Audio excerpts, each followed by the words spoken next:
Abby didn't know what to do. Since her best friend was now an orphan, she convinced her parents to let Wendy stay with them until they graduated from high school. After that, she was going to move in with her aunt over the summer. Abby's main reasoning was that Wendy was going to need someone to lean on after such a horrible tragedy. Abby believed that she could be that person, but ever since Wendy moved in, she had started becoming withdrawn from the world around her. Wendy hardly talked to anyone. She barely ate, and she often woke up screaming in the middle of the night. She always acted as if someone was following her, watching her, yet she always wanted to be alone. Not to mention her appearance had become startling from the lack of sleep and care. When Abby tried talking to her, Wendy just shut her out. Abby didn't want Wendy to deal with her pain alone, but what could she do? It wasn't like before when the worst thing that could happen to her was a petty argument with her parents. Her parents. If only they were here. But if they were here, then Abby wouldn't be having this problem. It was all his fault. Oh, how she hated him. From the moment she laid eyes on him, she knew he was trouble. But Wendy couldn't see it. All she could see was someone she could try to save. Now it was her who needed saving, and he was still out there. Somewhere. A month after the murders, on a rainy evening, Abby lay in her bed. Across the room from her, Wendy lay in her own bed, scribbling furiously in a diary she had been keeping. When she finished, she placed it on her side of the bookshelf with her other belongings. Wendy then peeked out of her window and froze for a moment before closing the curtains. She looked over at Abby, who was starting to fall asleep. Abby? Remember when we first met in middle school? Yeah, why? I was just thinking back on my life and how far I've come. I've been trying to write them all down, all the good memories I have to leave behind after I'm gone. Abby sleepily propped herself up on one elbow to look on her. Gone? Where are you going? Wendy didn't respond right away. Nowhere. It was just a figure of speech. Abby stared at her for a minute before collapsing back onto her pillow. Scare me like that. They were both silent for a minute. Abby started drifting off to sleep again. When we first met, I was the weird kid. Wendy said, waking Abby up again. Remember how nobody talked to me at first? I spent most of elementary school alone because I wasn't into the same things as every other kid my age. Then, one day, you spoke to me. Yeah. Abby slurred, trying to remember.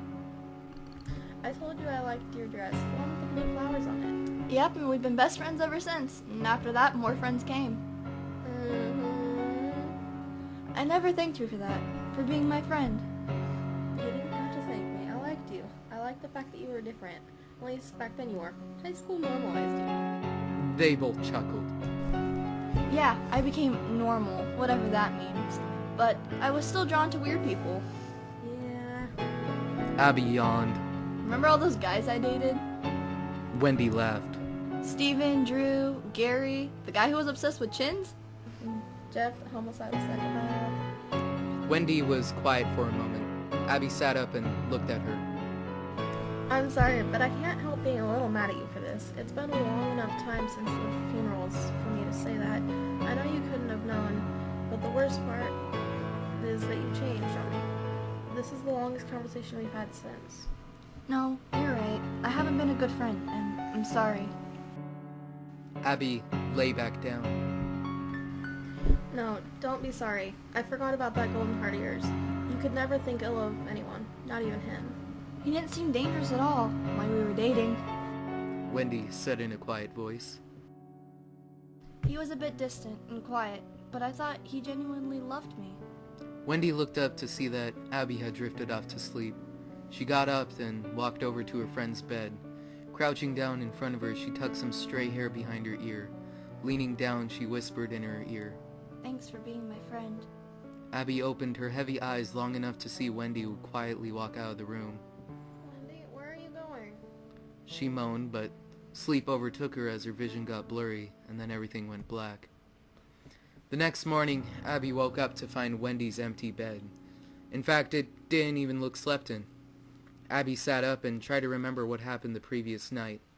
All that talk about looking back on her life and thanking her for being her friend, it almost seemed like she was saying goodbye. Abby searched the house calling her friend's name, but she was nowhere to be found. First she alerted her parents, then the police, and then the whole town. Some people claimed to have seen her on the night she went missing, but no matter how many search parties were sent out, no matter how much the reward was for any information on her whereabouts, no matter how much Abby wished, Wendy remained missing.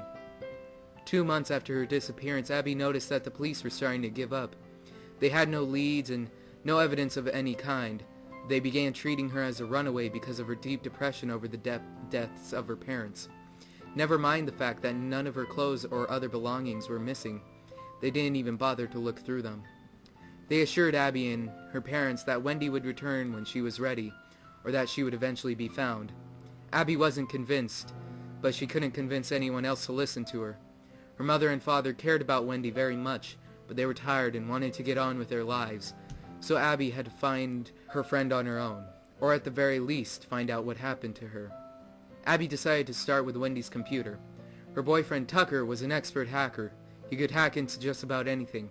So when Abby asked if he could come over to try to break into her computer, he was almost insulted that she even asked if he could do it.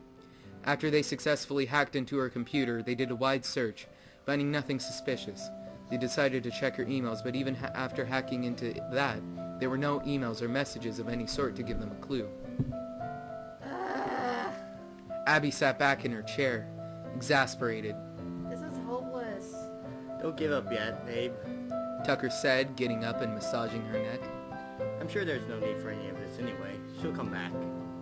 Yeah, and when she does, I'm going to beat the living crap out of her. He whispered. He massaged her neck a little bit harder, causing her to moan softly. Tucker smiled. Hey, I still have half an hour before I have to meet up with the guys. Her parents are out. Want to fool around a little? Abby leaned her head back to grin at him. I could use some comfort. After he left, Abby straightened herself up and then continued to explore Wendy's computer. Looking at her search history, Abby wondered just what was going on through her friend's mind before she disappeared. There were searches about night terrors, sleep paralysis, and articles on other recent disappearances happening around town. Abby eventually found herself back in Wendy's email. She hadn't thought before to check the spam folder, so she clicked on it. Abby was shocked to find that there were hundreds of messages in the folder, all from an anonymous email address. Abby clicked on an email which read, "I'm coming for you." Abby was more than a little spooked. She clicked on another one. "Gonna get you, baby." Abby was frightened, but she clicked on another one, and another, and another. The more she read, the colder the chill creeping up her spine became. "Don't try to run. No one can save you from me. There's no escape. There's nowhere to hide. You'll be mine again. You better not tell anyone. We're there next." The messages dated all the way back to the day after her parents' funeral. Abby shook her head as hot tears ran down her cheeks. So she had been dealing with this all by herself for so long. No wonder she had changed so much, and wouldn't let anyone in. Abby composed herself and clicked on the very first message sent to Wendy. "I want you, but we won't be separated for much longer. Jeff is coming."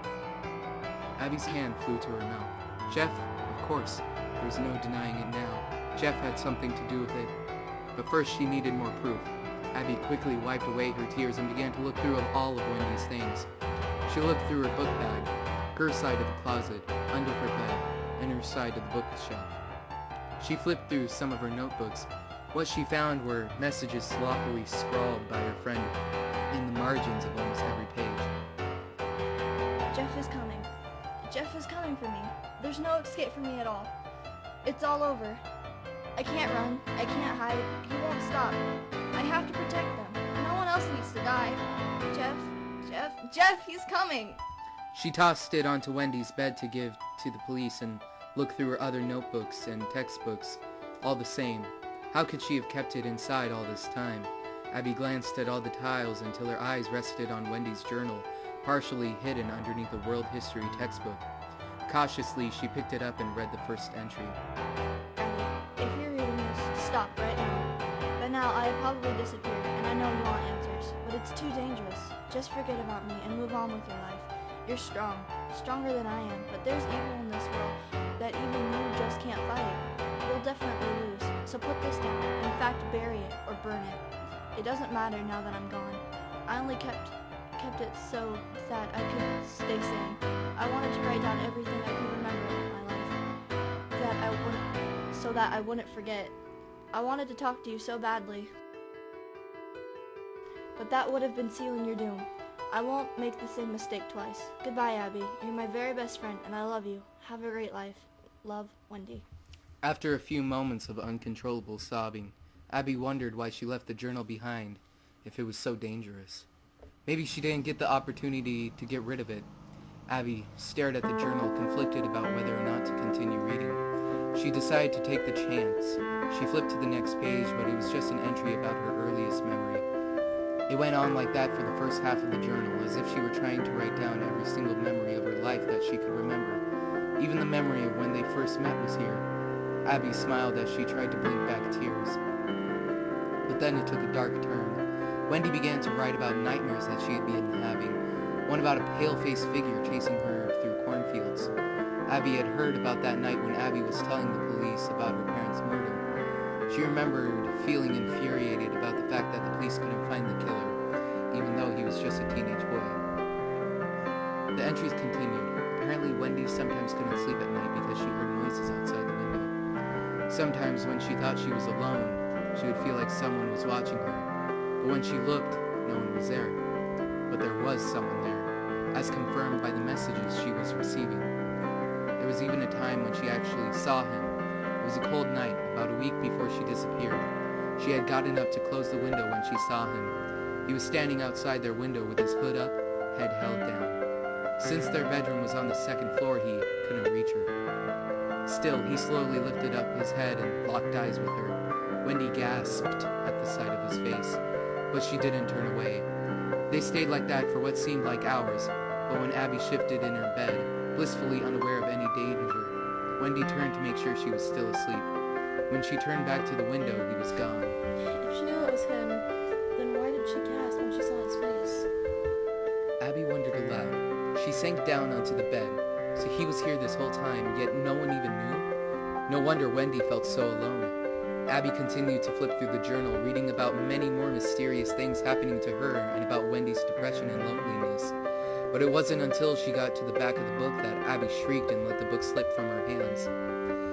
Abby dropped to the floor and slowly opened the book again.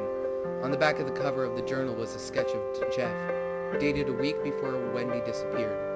But this was no ordinary portrait. He still wore the Joker makeup, but his face was now horribly mutilated. His eyelids, nose, and lips were all missing. The only color on the picture was the area around his mouth where Wendy had scribbled in red ink, and underneath his picture, also written in red, was one last message. Jeff is here.